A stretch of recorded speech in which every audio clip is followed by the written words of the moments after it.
Shalom, shalom. Je disais shalom. Shalom ezala kimia ezala partage na yo. Shalom Angola. Shalom Angola. Nous saluons les amis qui nous suivent à partir de l'Europe. Je sais qu'il y a beaucoup de gens qui m'ont attendu cette semaine. Mais on a eu quelques travaux un peu en coulisses. Mais on l'a fini quand même. Et aujourd'hui, on va annoncer la retraite qui commence la semaine prochaine. On a fermé les établissements églises, mais le ciel n'est pas fermé. C'est la vérité, Yaya. Dans ces temps de confinement, il y a des gens où le Seigneur est leur berger. Chaque matin, le Seigneur prend les soins de lui donner le pain. Je ne sais pas, même ici, je crois qu'il y a des gens comme ça. Il ne manque pas la nourriture. Il ne dort pas affamé. Parce que l'Éternel est notre berger. Amen. Pendant 4 mois qu'on a fermé les églises. Papa, pasteur a solo na ba période. Là où le Seigneur te visite, là où le Seigneur te soutient, c'est dans cette période que moi j'ai compris que mon ministère, je suis un appelé de Dieu. Moi je suis un appelé de Dieu. Dieu m'a appelé. Et je crois aussi que toi aussi Dieu t'a appelé. Je crois que tu ne vas pas mourir. Tu ne vas pas mourir. Tu vivras. Amen. C'est pourquoi nous sommes là le dimanche. Nous voulons adorer Dieu. Il est le 4e déjà.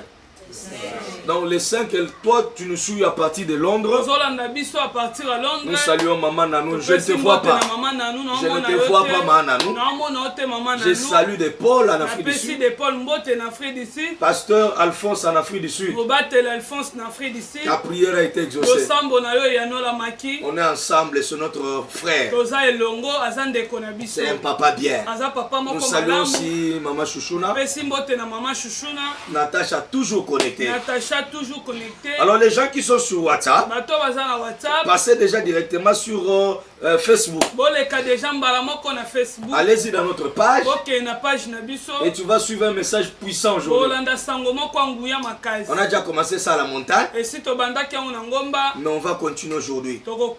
Et ce message-là va nous introduire à cette retraite de 7 jours. On commence ça le mardi. On finit le mardi. Et puis après cela, j'irai avec quelques serviteurs en retraite un peu quelque part en cachette. L'autre semaine là en 8. Mais si tu es connecté, informe celui qui n'est pas connecté.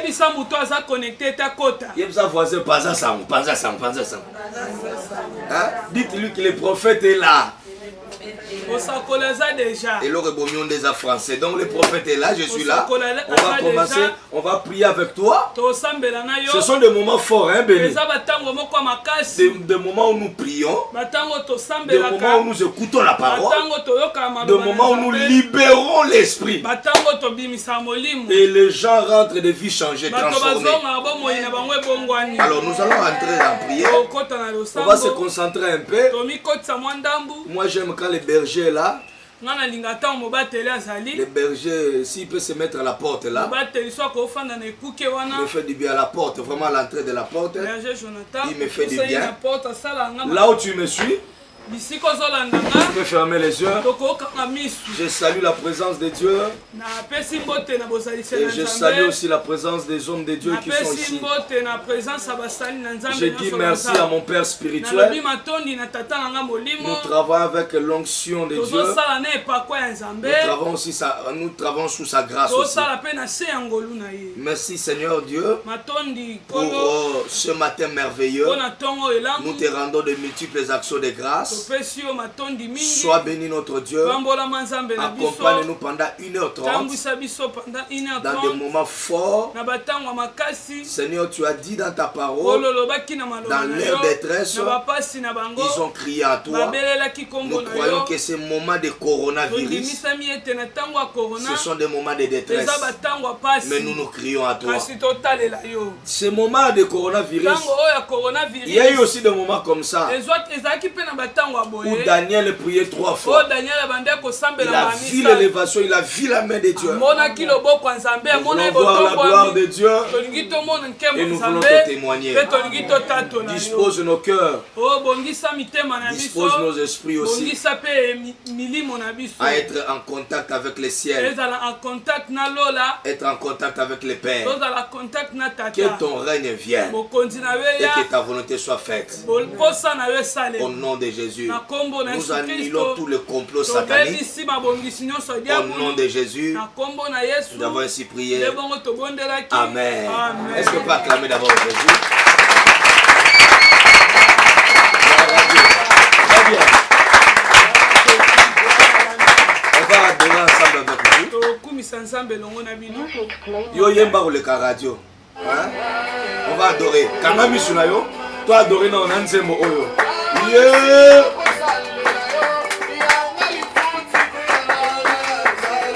Hosanna. Yes.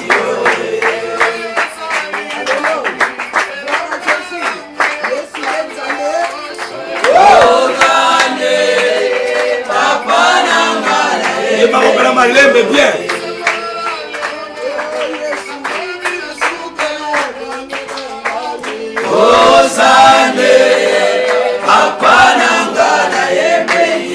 Adore avec nous. Baninga babali baboti. Wapi bendis. Kena sale la kio. Ozali banda yebo sana. Na famille nga baloba na obonga te yoza wapi.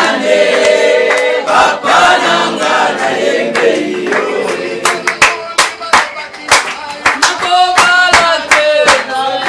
Na quartier la famille de Outi. Batu balobi tokobala te tokobonga te. Oh yes. Loya kofuta.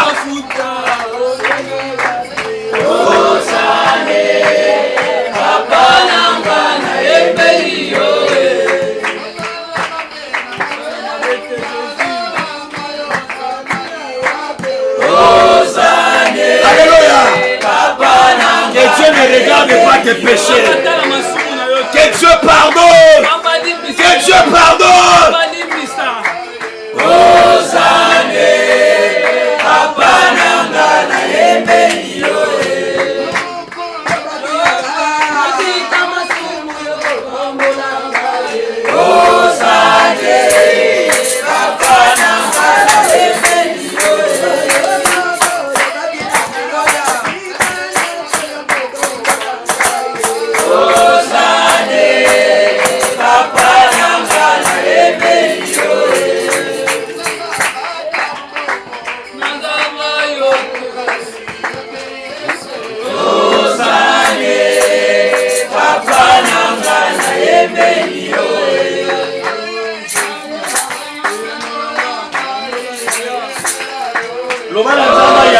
Lobana nzamba répondre yo. Lobana nzamba kota bitumba na yo.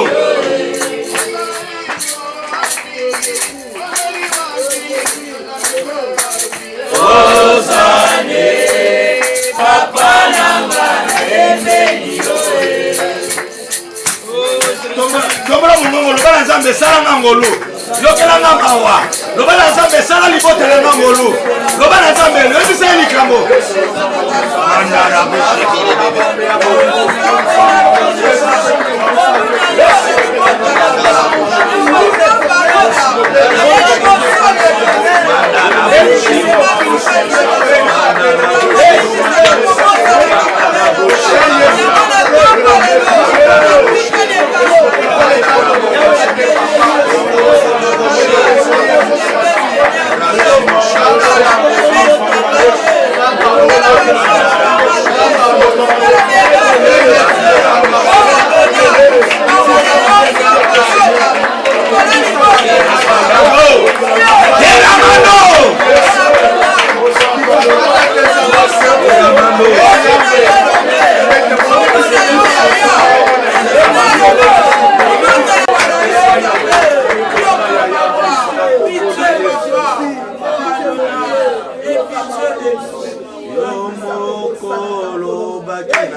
natika masumoko pambola ngaye. Osane, leta maboko. Papa nanga na yemeli yoye. Oh Yahweh yo lobaki na natika ikobo yo pambola ngaye. Osane, Papa nanga na yemeli yoye. Yo lobaki na natika masanga yo pambola bana. Osane, Papa nanga na yemeli yoye. Awakiki masomo omashami wapi yo nzamba banzame. Osane, Papa nanga na yemeli yoye. Awakeboyi mokili okita yosala mobali netuma. Osane, Papa nanga na yemeli yoye. Oyo ndolo bakina natika nyonso nasalela yowe. Osane, Papa nanga na yemeli yoye. Nalahashi ekusani wapi libano datola yowe. Osane, Papa nanga na yemeli yoye. Oyo ndolo bakina nasalela yoyo kotambola ngaye. Osane, Papa nanga na yemeli yoye.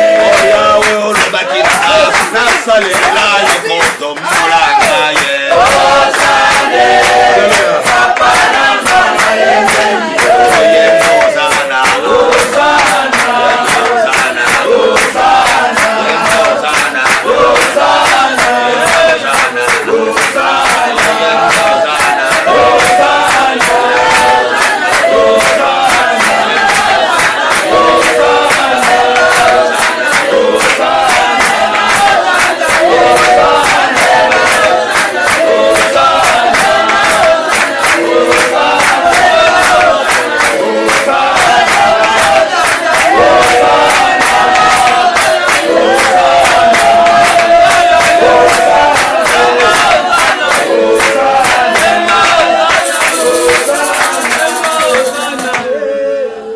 tu es là ce matin et tu vas nous bénir. Ta parole est une lampe à nos pieds. Seigneur, fais-nous grâce. Je crois que nous sommes déjà sous la grâce. Tu le crois? La Bible déclare chaque matin il renouvelle sa grâce, il renouvelle sa bonté. Chaque matin il renouvelle sa grâce. Nous avons besoin de sa grâce. Ce matin nous avons besoin de toi. Oindule ma tête et que la coupe puisse se déborder. Que la parole soit libérée avec puissance, avec onction. Que les malades soient guéris. Au nom de Jésus. Amen. Acclamons, acclamons, acclamons.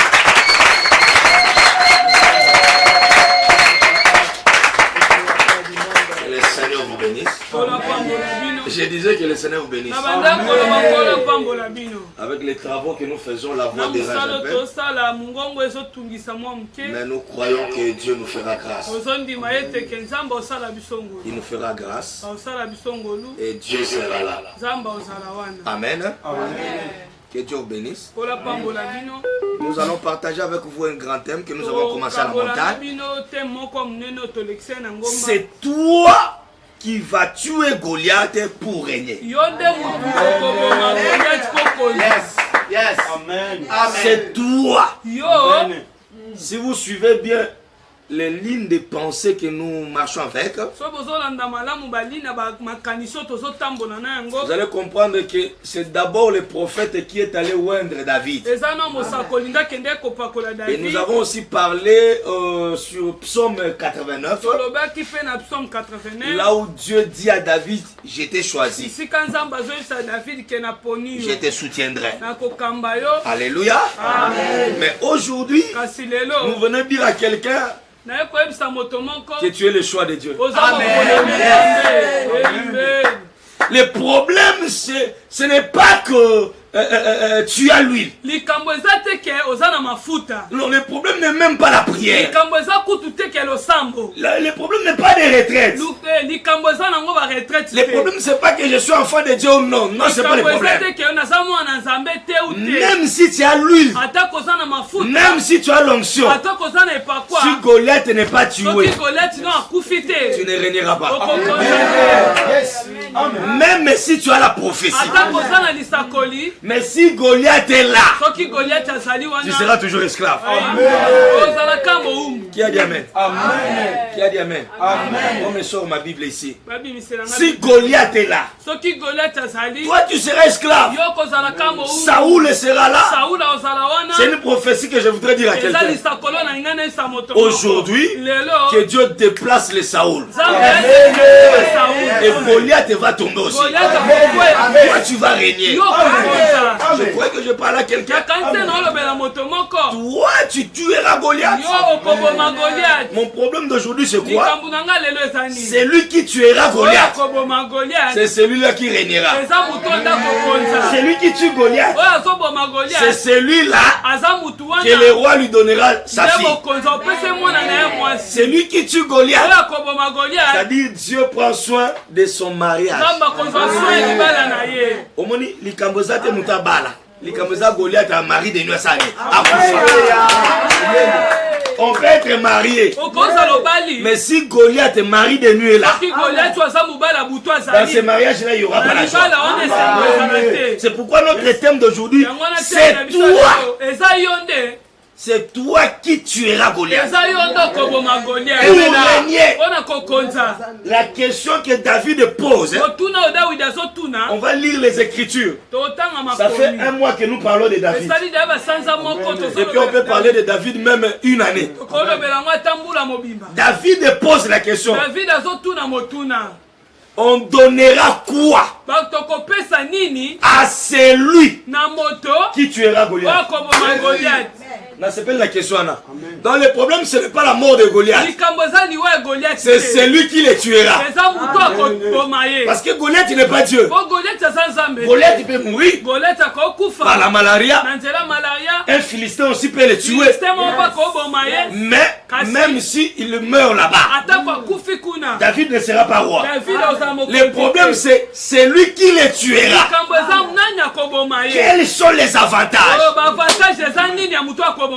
Les gens qui sont allés dans les combats spirituels sans discernement, ils combattent chaque jour. Combat spirituel chaque jour. C'est faux ça. Ecclésiaste 3:10 ceci. Il y a un temps pour toutes choses. Il y a un temps où tu vas combattre pour les mariages. Il y a un temps où Dieu va te faire entrer dans les repos. Excusez-moi, il y a un temps de combat. Il y a aussi un temps de régner. Ils attendent qu'on occupe baloba, basala, mais il y a aussi un temps de Dieu. Il y a un temps de Dieu. Le temps de combat est là. Mais il y a aussi le temps de victoire.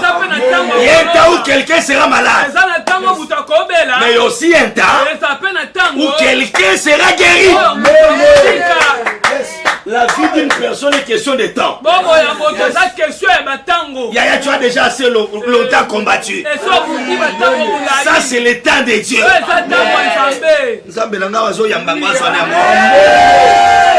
David, depuis que tu es né, je dis ta vie, depuis que tu es né, combat sur combat, maladie sur maladie, problème sur problème, ça doit s'arrêter aujourd'hui. Ça s'arrête seulement quand Goliath est tué. David avait la prophétie. Mais tant que Goliath est là, David, tu ne peux pas régner. Moi, dans notre père, moi, tu ne peux pas régner si Goliath de ta vie n'est pas encore tombé. Est-ce que quelqu'un me comprend bien? On va lire les Écritures rapidement parce que j'ai besoin de bénir quelqu'un. J'aime le ministère des combats spirituels, mais j'aime aussi le ministère de la victoire spirituelle. Ne nous parlez pas seulement de combat. Parlez-nous aussi de victoire. Ne nous parlez pas seulement de célibat. Parlez-nous aussi de mariage. Quand quelqu'un vient pauvre, la Bible dit venez à moi vous tous qui êtes fatigués. C'est-à-dire quand je suis venu en Christ, j'étais fatigué avec des problèmes. J'étais surchargé avec des combats. Mais quand même Dieu doit prendre mes problèmes. Il doit m'alléger. Yo moko lobaki nanga nasalela yoko pambola ngai. Il y a un temps où tu serviras Dieu. Il y a un temps où Dieu doit t'honorer. Aujourd'hui je suis fâché. Je suis fâché contre les diables, contre les sorciers de ta famille, contre même la troisième femme du diable. Qui a dit amen? Papa, ça c'est quelle vie ça? Ma fille, ça c'est quelle vie ça? Je prêche aujourd'hui que c'est toi. Tu tueras Goliath et tu vas régner. Je parle à celui qui a la prophétie. Si tu as déjà reçu une promesse, si tu as une prophétie, ce message te concerne. Amen. Bon, tant là, besoin de prophétie, la véritable prophétie, c'est la parole de Dieu. Je parle à celui qui a reçu des promesses de cette écriture, de ce livre. Si tu as la promesse, cette parole est pour toi. Tu ne peux pas régner. Botanga la carte Bible. Esther au vendre dans la libala te so vacha longote. Saoul au kendo David au régner te so gi Saoul a vandi wana. Nzamba pesa biso Kana. Mais Kana ngo il y avait des géants là-bas. Ma belenyo son nzamba pesa ka batu fo batu babunda. Mais après le combat, ça doit être la victoire. Les gens, pourquoi les gens ne veulent pas combattre? Tu dois combattre pour régner. Et ça voisin, si tu voisin, loba oko régner car sur obundi. Yem c'est ce qu'on le lobby. Oko régner car sur Goliath a quoi? 1 Samuel chapitre 17 verset 25. À la maison, tu liras le tout parce que c'est un message très fort. 1 Samuel chapitre 17 verset 25. Je lis au nom de Jésus.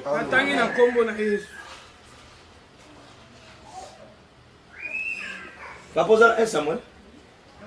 Bien. Chapitre 17 verset 25. Tout ça verset 25. Hein? Chacun disait. Avez-vous vu avancer cet homme? C'est pour jeter en Israël un défi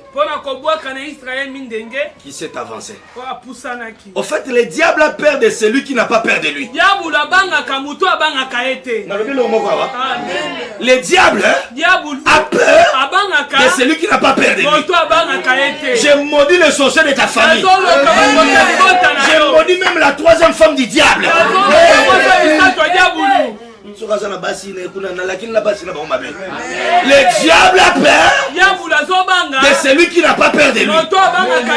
Tel que tu me suis là, si tu n'as pas peur du diable, le diable aura peur de toi. Le problème des chrétiens, c'est quoi?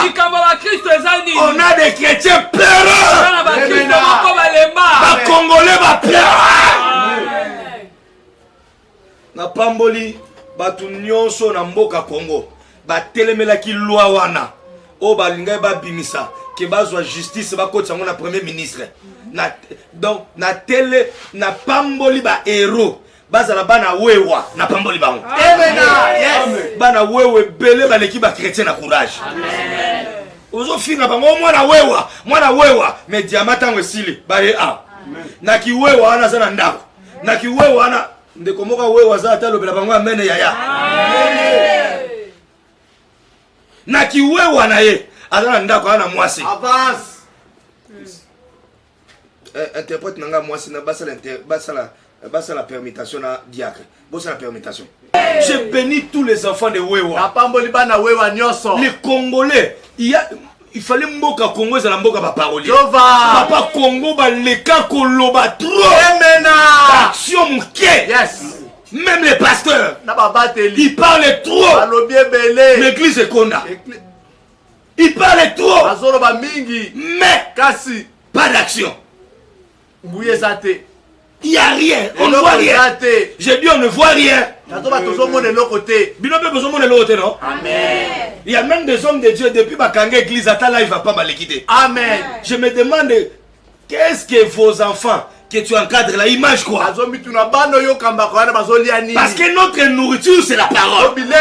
Maintenant qu'on a fermé les églises, toi tu ne passes même pas sur live, même sur Facebook. Toi tu dis que Facebook ce sont des démons. Quand il a quitté les ciels, il a été précipité où? Sur la terre. Yes. Le problème, ce n'est pas le diable. Ce n'est pas Facebook. Le problème, c'est l'intention. Tu utilises Facebook. Nous, on n'utilise pas Facebook pour le mabala. On utilise ça pour véhiculer l'évangile. Maintenant, toi qui ne passes pas sur Facebook, comment tes enfants spirituels vont manger? Tu vas me dire, papa, nous organisons les évangélisations. Mais les enfants qui ont voyagé, ils sont en étranger. Ils vont manger comment? Soyez bénis. Amen. La parole de Dieu, c'est notre nourriture. C'est comme ça qu'on a fermé les églises. Mais on est quand même à la montagne. Nous prions pour le pays. Et sans la prière en RDC,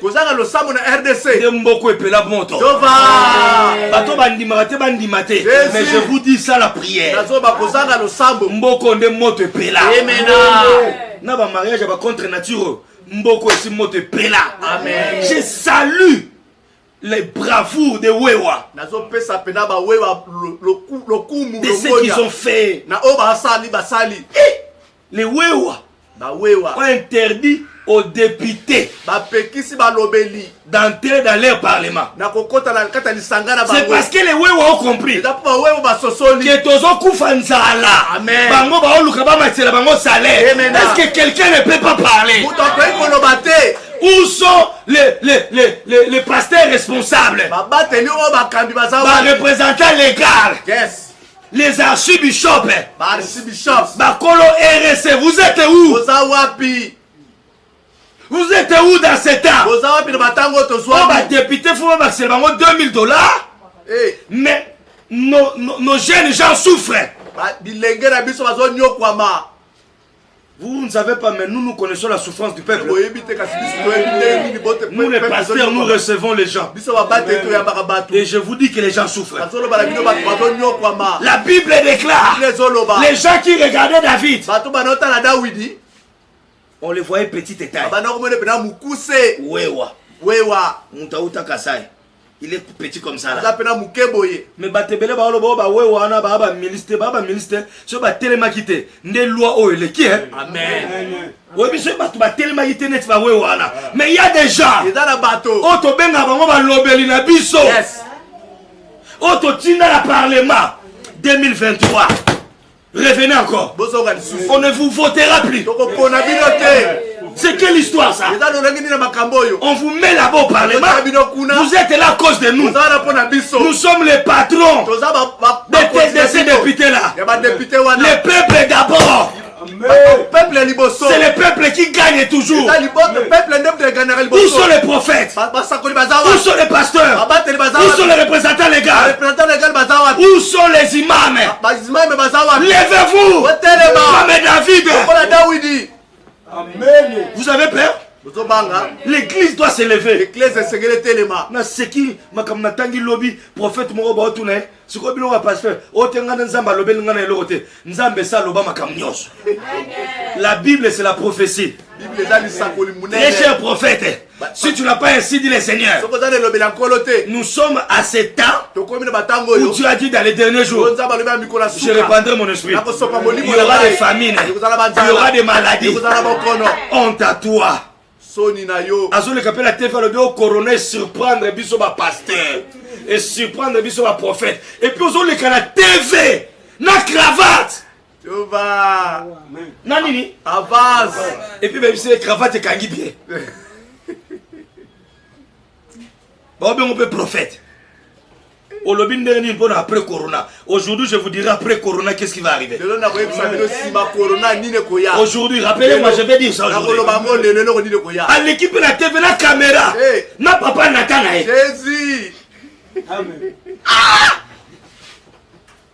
Et puis, si vous êtes pasteur, nous devons accepter que le Corona nous a surpris.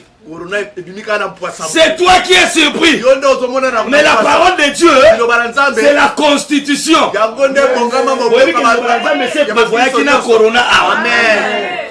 Il faut donner à ces pasteurs la psaume 91. Dans la Bible, la psaume et lobby, 10 000 tombent à ta droite. 10 000 à ton côté. Aucun fléau ne t'atteindra.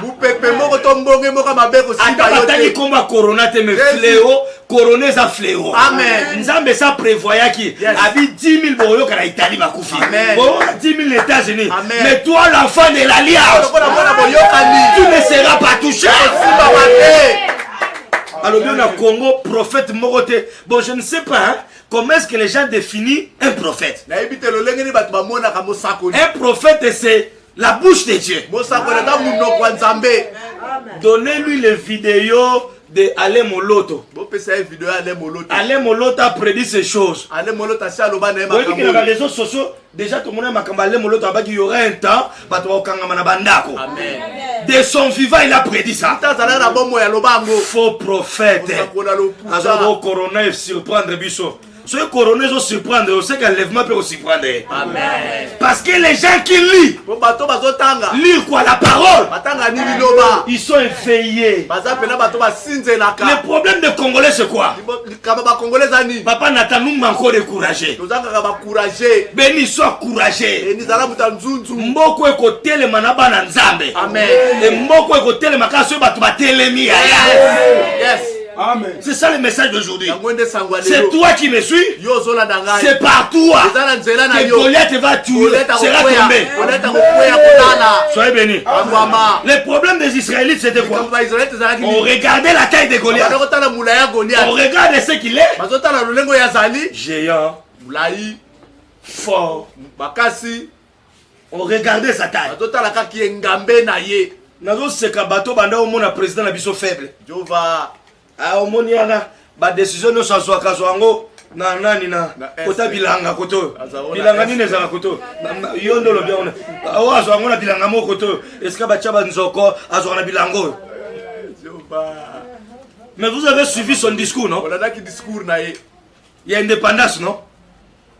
Déjà ce mon konzambo gazoloba que à ko permettre te Batouba violer justice.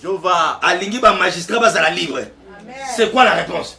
Il veut dire à ces gens-là que Moutaro trahir Azate, l'état des droits est déjà en marche. Amen. On m'aurait appris. Je pense ça. On m'aurait appris que le ministre là n'a pas assisté. On l'a même, il n'a pas assisté. Si comme vous président Ayuma Ngwazawat. Oh, bah décision ne soit à tout là quelque part. Bah décision soit au fond de l'église Kangami. Église Kangami pour président lobby. Se rappelle ce ordre Gombe Fungwama. Et Fungwama de frontière. Que Dieu bénisse le président de la RDC. Que Dieu bénisse Félix Antoine Chilombo, notre président. Là, ça va bien cause de la prophète, ça je n'ai pas mangé. Mais la Bible dit toute autorité vient de Dieu. C'est de la responsabilité des églises de prier pour les présidents. Que Dieu bénisse le premier ministre. Que Dieu bénisse les colonels, les généraux. Que Dieu bénisse la RDC. Mboko tote kangote. Amen. Moutou ayaki koyiba mboko, il sortira. Rappelez-moi, aujourd'hui, je vais donner la prophétie de la RDC. Dans la parole ici. Soyez bénis. Avez-vous vu cet homme? Dans verset 25. Avez-vous vu cet homme? Chacun disait. Avez-vous vu s'avancer cet homme? C'est pour jeter en Israël un défi. C'est comme ça qu'il avance. Si quelqu'un le tue, si quelqu'un fait quoi? Non, il faut Goliath à Koufa. Amen. Non, il faut Goliath à Koufa. Amen. Et ça, la famille, tellement l'okibino trop. To sambeli pona etro nzambe limbisa ye nzamba bongo la motema bon tellement zo bongo la pe motema il faut que quelqu'un soit mort. Attends le bas je m'en fous. Écoutez la parole. La Bible dit ceci. Il s'avance pour nous. On a moni na télévision na ngai na moni mutu moko boya ya ngambo wana kuna azolo ba mutu ko intimider biso azate bato balako ce bon meki to paralyser mboka yo. Donc mboka ngo ya yo moko kaka. Vous le bavente poani. Donc moi je n'ai pas les droits. Moi je n'ai pas les droits. Toi tu n'as pas les droits. Toi aussi tu n'as pas les droits. Le pays ici, ça appartient à la majorité. Ça appartient à la coalition. Le pays c'est pour tous les Congolais. Amen. Amen. La délivrance vient quand tu es courageux. Même si tu es à la maison, tu dois te lever.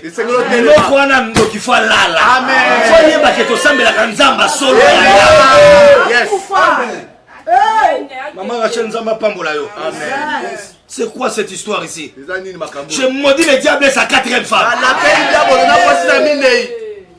C'est quoi cette histoire ici?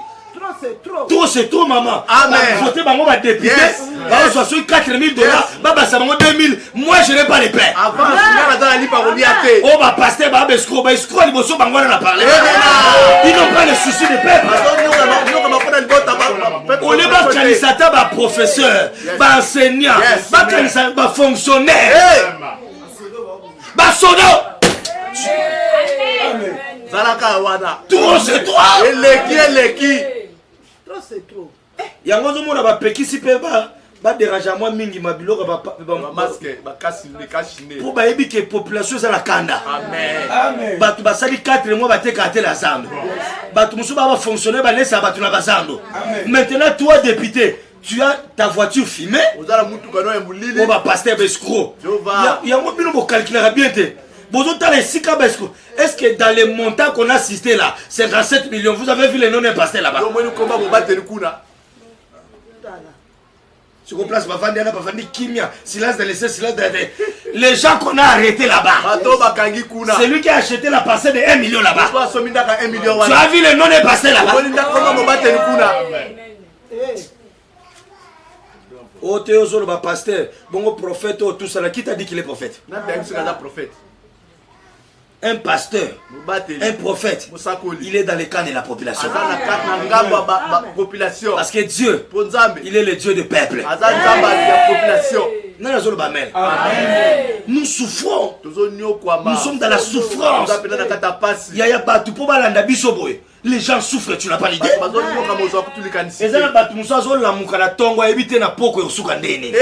y a des familles comme ça. Et ça va te confinement. Grâce à ça, 12 personnes. Les gens souffrent, bien aimé. Qui a dit amen? Et quand chaque jour Goliath est sorti, Le peuple disait ceci. Vous avez vu cet homme?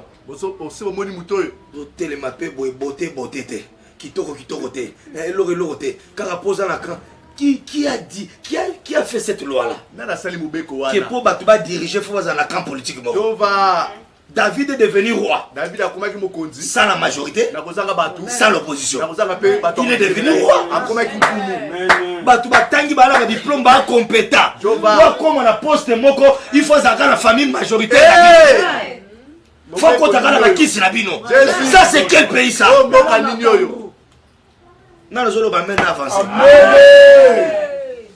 Les gens avaient peur. Papa, la première des choses, on va vous instaurer la paix. Ce message est pour te dire n'ayez pas peur. L'éternel est ton Dieu. Pendant que David voyait avancer Goliath, les soldats disaient, avez-vous vu cet homme? Voyez comment est-ce qu'il est grand. Alors David au verset 26 dit ceci. David dit aux hommes, il dit aux hommes ceci, que fera-t-on à celui qui tuera ces Philistins? Celui qui n'aime pas les Congo, à la politicien, que la mort les frappe. Ata coronate, na sutukalale la mouchite. Amen. David dit, que fera-t-on à celui qui tuera? La prière peut tuer les gens. Vous blaguez avec Dieu, hein? La prière. Vous insultez les faux pasteurs qui ont mangé l'argent. Il y a des gens qui n'ont pas mangé l'argent. Ils sont nuit et jour à la présence de Dieu. J'ai pris pour la RDC, mon pays, que celui qui s'attaque à ce pays, que le fait de Dieu l'attaque aussi. Que fera-t-on? Que fera-t-on? Loba amen avancer. Tout n'a voisin ba osalani.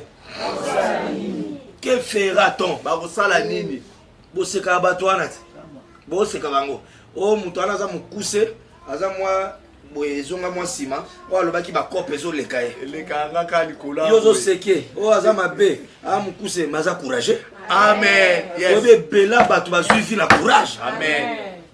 Ozola nanga ozotalanga oza sankara de kuntate ayebi sankara oui na yebi naza congolais ngala serwana te na yebi sankara de kunta. Amen. Aza très courageux. Yes. Mutu mwa lekika na TV na pesi ba sapato ya we rambote na pesi ba luta we rambote kandenga na courage na kepoto. Amen. Le problème des chrétiens, vous êtes des paresseux. Vous êtes des paresseux. Vous ne voulez pas travailler même dans la prière. Moi j'ai attendu 12 € au estomac. Mais tu sortiras comment? Que fera-t-on avant de s'engager au combat? Il faut la y baba. Tenana ba boutissa. Amen. Que fera-t-on à celui qui tuera?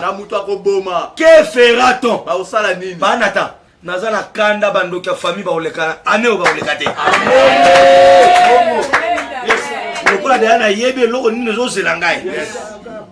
En tout cas na o matela bon 7 jours et ça pour la bagolette non sur la télé médaille. Amen. Que fera-t-on à celui qui le tuera? La Bible déclare, David a posé la question, que fera-t-on à celui qui le tuera? Il tuera ce Philistin. Écoutez la réponse. Il dit, qui est donc ce Philistin? C'est un circoncis pour insulter l'armée de Dieu vivant. Le peuple répétait la même chose. C'est ainsi qu'on le fera à celui qui tuera ces Philistins. Eliab, son frère aîné, qu'il avait entendu parler à ces hommes, fit enfler de la colère contre David. Et il dit, pourquoi es-tu descendu ici? Et à qui as-tu laissé le peu de brebis dans le désert. Je connais ton orgueil. Je connais ton orgueil. La malice de ton cœur. C'est pour voir la bataille que tu es descendu. David répondit, qu'ai-je donc fait? Ne puis-je pas parler ainsi? Na loba boyete pour nanine. Donc ça batu mususu bazo pekisa batu na liberté de l'expression. Amen. So na mboka bakomika ko pekisa batu liberté des expressions. D'ailleurs c'est garanti à la loi. Yes. La constitution garantit la liberté de l'expression. Amen. Papa bien que ça garantit. Amen. Dans la loi congolaise, la liberté des expressions. Je bénis mon président. Na pamboli président nanga. Yes. Parce que le président ici on l'injurie mais il regarde. Amen. Hein? Aboyi kokoti sa mutu na ena procès 100 jours. Il a laissé la liberté à la pouvoir. Moi je ne dis pas comme ce pasteur là qui a dit. Il a dit que dans cette législation, dans ces 5 cas de notre président, il n'y aura pas, on n'aura pas la joie, mais au moins il va instaurer un peu la démocratie. Moi je dis ceci, toute autorité sur la terre vient de Dieu. Et quand Dieu place les autorités, c'est pour une mission. Et je crois que le président de cette paix, il nous a montré déjà que la démocratie est possible. Amen. Moi je dis ceci. Nanzela président Oyo Kimye Kokota. Amen. Quand il est entré, la première préoccupation lingi classée comme on fait. Amen. Injuriez-les comme vous les voulez. Mais moi je crois que si Batuba Yiba Kimbon a pour ça 100 jours. Action, il a la bonne volonté. Mais le mal en est qu'il est mal entouré. Je parle comme un prophète. Je crois les choses vont changer. Yes, amen. Batu nyonso bazana miso lobby. Amen. Ya aigle. Yes. Ils peuvent voir autant de Mobutu, autant des autres présidents là. On n'a jamais vu un directeur de cabinet du chef de l'État entrer en prison. Non, jamais ça ne s'est fait. Jamais ça ne s'est fait.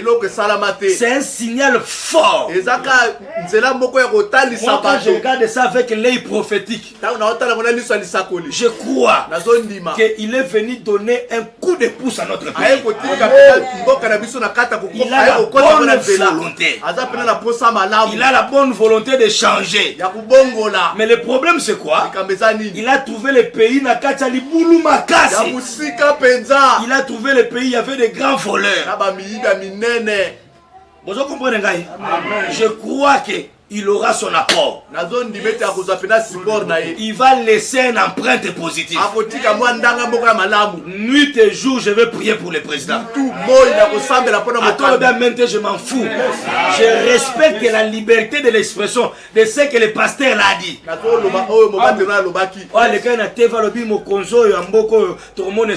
C'est faux.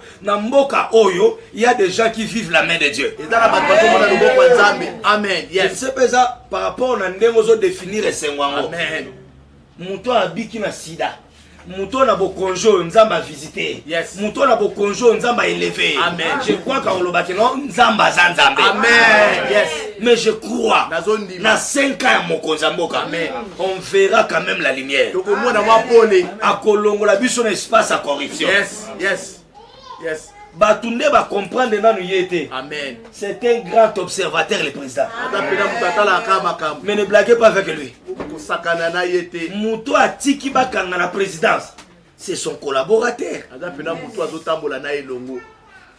Et ça Muto ba sinene ba corps. Et puis c'est à cause de cette alliance là que lui est là-bas. Mais ce qu'on intervenir, c'est-à-dire c'est quelqu'un qui nous donne déjà un signal fort. Signal fort, comment on interpelle les ministres?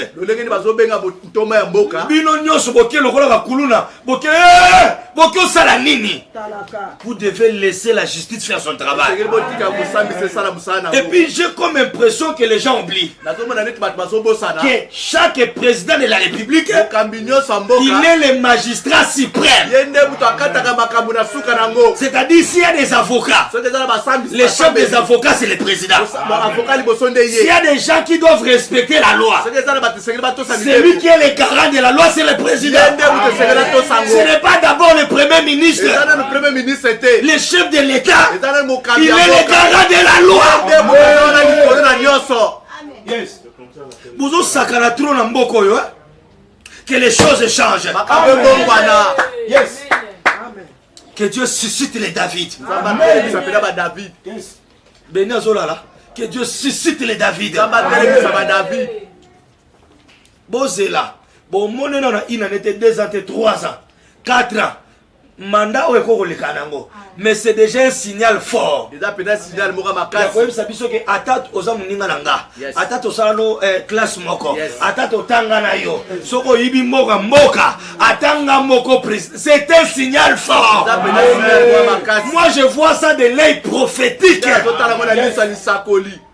Mais le rôle à mon toit cause appelle à ma faiblesse. Yes, yes. Mais le mal congolais, on attaque seulement les faiblesses. Mais moi je regarde les premiers actes qu'il a fait. Mouyima en prison. Mouyima ça là une présidence. À celle là la législative en prison.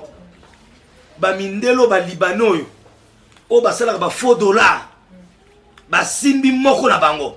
Mais je vous dis, même le reste des Libanais là, on perd. Binonde bozota la procès 100 jours, le rôle est normal. Mais Moutoua a prophète. Sera tali procès 100 jours. Alors comprendre que l'oko est. Oebe l'oko ni nezo banki sabato kaona. Et ça, mais tipuana, à quoi qu'on l'a na combo d'ailleurs. Mais la prison. Et bon, on a eu mutukutu na zala ba faux mariage. Et ça ba mariage mo boye, mo balo ebite soko la na ndako so la na ndako te. Ba mariage ngwana. Ozo ba test mo bala oyate na musapika bwana libala. Mais en réalité na liaka na ndako na te. Toza la biso na mariage. Mais toza ka ndako. Zambo pa mabalo mususu. Et lo ozo la saketo na libala. Alliance to la ti la pété. Amen. Sinon le balia c'est ça d'accord. Yes.